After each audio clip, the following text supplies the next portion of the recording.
Say your name over 200 times and discover you're nobody. It's a rough quote. It's a dangerous quote. It's a quote taken from a book that is set to become a movie to a theater near you. If that doesn't sound like a promotional piece, I don't know what else does. Now, this movie's got a stigma on it. The stigma of Arnold Schwarzenegger in the 1980s and it being a mindless action romp. It is, but it's nothing like the book. Now, I know a lot of people complain, the movie was nothing like the book, the book was nothing like the movie, but this, I feel, seems to be one of those circumstances where I'm rightfully justified in making this a speech. Again, it's coming to the beginning of November. It's a film that's based on a book that's based in the year 2025. Now, circumstances involving the government and the totality of circumstances in the movie doesn't really matter. I'm not going to harp on them too much because this isn't a political speech. This is an informative speech, and I'm here to tell you there's something in this hellacious landscape. Present circumstances not involved because I don't really want to upset Mother Nature. About a man named Ben Richards, and personally I think we have a little Ben Richards in all of us.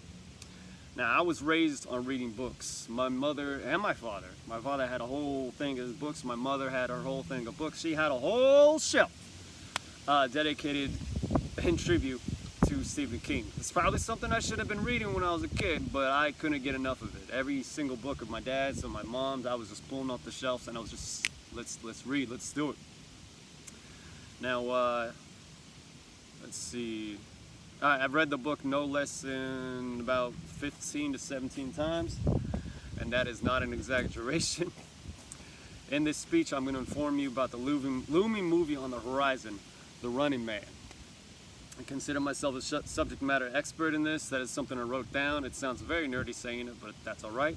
My three main points will be covering the novel and the movie's stance on cultural climate, the everyday resourcefulness of Ben Richards, and how we as a culture react when facing total adversity. First, I'm going to talk about my main point. The Running Man's stance on cultural climate. Sure hope this thing doesn't fall over. The entire society as a whole is facing a totalitarian government. Society has collapsed. It's in shambles. People are down on their luck. They have a free TV in every single room, and coincidentally, they are ruled by reality TV, which governs over them with an iron fist. The world's economy is in shambles. It's a derelict dystopia. GOP TV network runs violent game shows that, again, rules with an iron fist. Cultural shifts haven't exactly widened so far off the course with our respective timelines throughout our years, as our years reflect. Now, the racism and police brutality strike home particularly strongly in this book. Comments about pollution and healthcare costs aren't really exactly out of line at all. A lot of police brutality in this book. A lot of police brutality, which our main character says, I can't really do the physical contact, but there's a lot of physical stuff in this book. Ben Richards is an everyday man who doesn't lie down for anybody. Again, very resourcefulness. Gonna make sure that people don't run into me. There's a big dog that came over and growled at me earlier. I just gave it my, how's it going? Where's your owner's eyes? Alright, the lives of civilians that this government purports living in ramshackle versions of yesteryear's past. Examples include Ben Richards' wife Sheila, who's very down on her luck. She's actually resorted to some pretty extreme measures to get money for their livelihood, and their young, terminally ill, very ill daughter Kathy. Now, Richards sees him joining the Running Man as a means to an end to help support his wife and make sure that his daughter gets the medicine she needs. Let's see.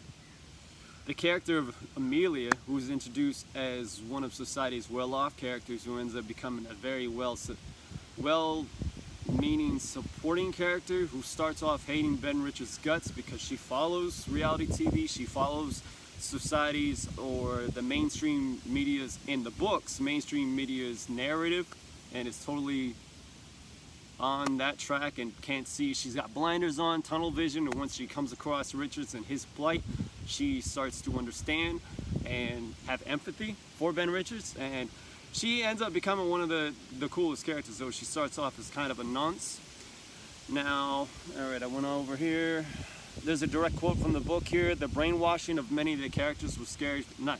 It's a direct quote, but it's a direct quote from the reviews. The brainwashing of many of the characters was scarily realistic. I think we've all known somebody who's believed something they've heard on television and don't question the sources of motivation. I feel in society sometimes, most of the times we are guilty of that. We hear something, hey, that sounds true. Oh, hey, that sounds like BS. And in our minds, it just doesn't register, or it just registers as complete fact and nobody wants to argue it. Now that I've discussed the book's stance on cultural climate, I will analyze my second point, the everyday resourcefulness of Ben Richards. Now, though he is incredibly street smart, he carries with him an astounding amount of personal luck. It's not just because he has plot armor in this book and hopefully movie, it's just that he's hunted by a group called the Hunters. Very original name, but these guys are the devil incarnate. They're even led by the devil. He's described as a devil, but he ends up becoming a little potbelly freaking rich guy who, no spoilers. Well, hopefully he's not a potbelly rich guy in the movie. I'm not giving any spoilers. That wasn't a spoiler. Am I remembering it right? Doesn't matter if I've read it 15, 20 times. Now, his immediate go-to source for providing him with a false alias as soon as he gets let out of the games building is an older guy in his neighborhood. He's able to get it hooked up with a street ID, all this other fancy stuff. Having said that, the Hunters, I mean, they're devil incarnate. I know I just pictured the leader's name is McComb. I know I just painted him in a hunky-dory, but he, for the first 75% of the book, first 80% of the book, he's a devil incarnate, and he still is. He goes out like a champ. In the book, he goes out like a champ, even though he's a little bit of a rat. In the movie, hopefully they do it justice. After making his first dramatic escape, he has the incredible fortune of coming across the younger brother of a central supporting character. His name is Stacy. Now, these are two brothers who live in the society is down on the luck in a derelict dystopia in the town, in the city. They're in the derelict dystopia on the countryside, in the suburbs. And Stacy is an incredibly smart dude. All right. And Stacy brings him to his older brother named Bradley, who Bradley is the epitome of being street smart. He smuggles Ben Richards in his trunk. They go through, way stations, police stops, choke points, and Bradley's able to come out with a briefcase and just do his thing. He is one of the main reasons why Ben Richards is able to do what he does, and in the movie, Bradley should be VIP. It's pretty awesome. He's a pretty great guy. Now, the hunters that are tracking him throughout the showtime of being on the run manage to be fooled by his successful and repeated attempts of evasion.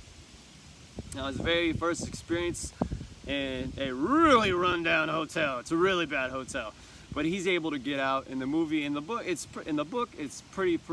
It's a breathtaking scene. It looks like he's gonna get caught. He ends up. There's a big explosion. There's a huge claustrophobia scene. I'm not trying to not make you go see the movie, because in the book, reading as a kid and still going through it today, it's like, ooh, I know he's gonna make it, but I'm not sure. Though understandably cautious and forever mindful of his surroundings, our character finds himself in peril. He finds himself bracketed. It's an interesting word that they use in the book. His fateful escape through the basement and subsequent explosion, blah, blah, blah, no spoilers. Now, there was another breathtaking great escape, this one involving an actual shootout. It's actually pretty cool. He travels to his safe house. There's a big overweight guy that helps him out with, again, fake alias, fake car, fake ID, fake passport, all the other jazz. But unfortunately, the guy's mother turns out to be, oh, Ben Richards is here. You don't know what you're doing, Tommy, blah, blah, blah. And it's a pretty big shootout. If the movie does anything like the book, there's a huge, huge shootout. All right. After discussing the novel's approach to the cultural climate, the resourcefulness of our character, Ben Richards, I will now examine the following. What we do as a cultural society when faced with total adversity. Now, with half of society out for him, how does our character cope with this reality? Ben wants to help his family and feels powerless to do so.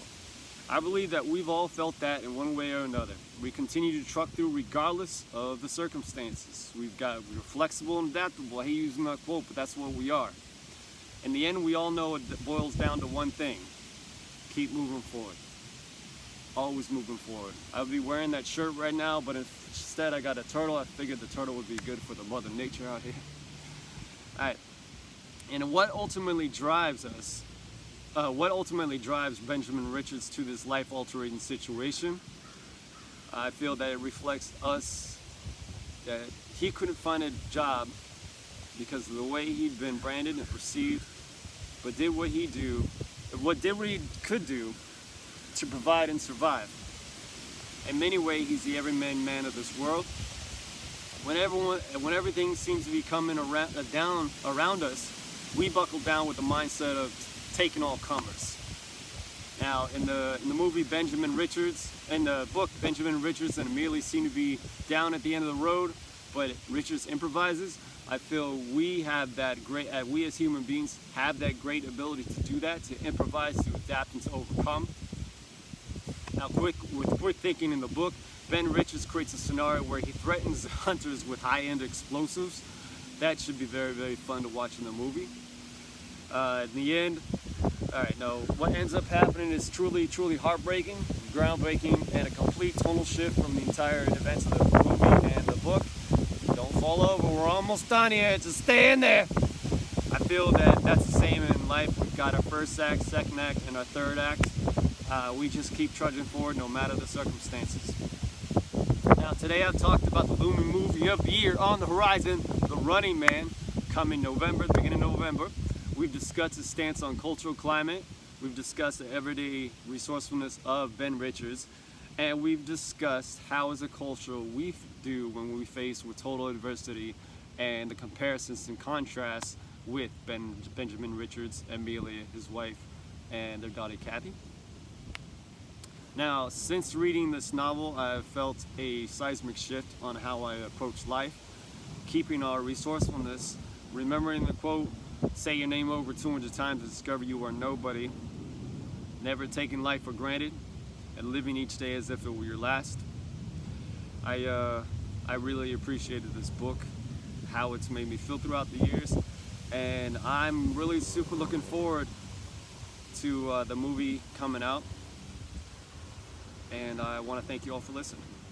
13 minutes. Oh, I'm going to cut it off before it's 13. Have a good day.